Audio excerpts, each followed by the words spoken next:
আসসালামু আলাইকুম ওয়া রাহমাতুল্লাহি ওয়া বারাকাতুহু।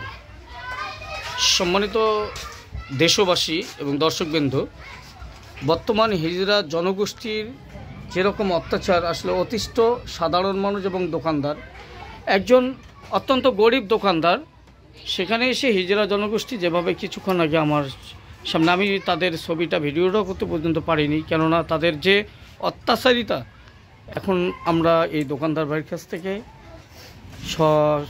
সবাই আমরা শুনবো। আচ্ছা ভাই, কিছুক্ষণ আগে কী ঘটনা ঘটে গেল আপনার সামনে? আমি দেখেছি, কিন্তু ভাই প্রতিবাদ আসলে এদের প্রতিবাদটা আইনিভাবে করতে হবে, দেশের যারা কর্ণধর আছে তাদের মাধ্যমে।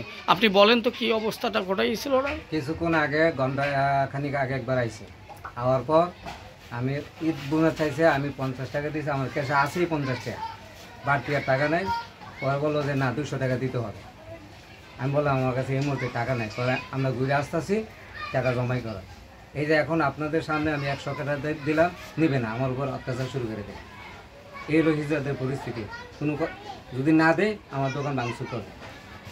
ভাই আপনি দেখছিলেন ওনাকে যে নির্যাতনটা করছে, দেখছেন না আপনি? কী ব্যাপার? 100 টাকা দিচ্ছে তারপরও নিচ্ছে না, হ্যাঁ, জোর করে আবার জোর করতেছে। এখানে সবাই আছেন, চাচা মিয়া, মানে এখানে সবাই প্রত্যক্ষদর্শী। আসলে আমি ভিডিওটা করছি উত্তরাষ্ট্র থেকে। এখানে যে পাকুড়িয়া, এটা হচ্ছে বাউনিয়ায় এরা থাকে।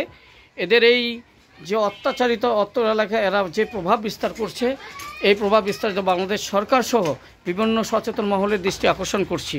অনতিবিলম্বে তাদের এই অত্যাচারের নির্মূলতা আশা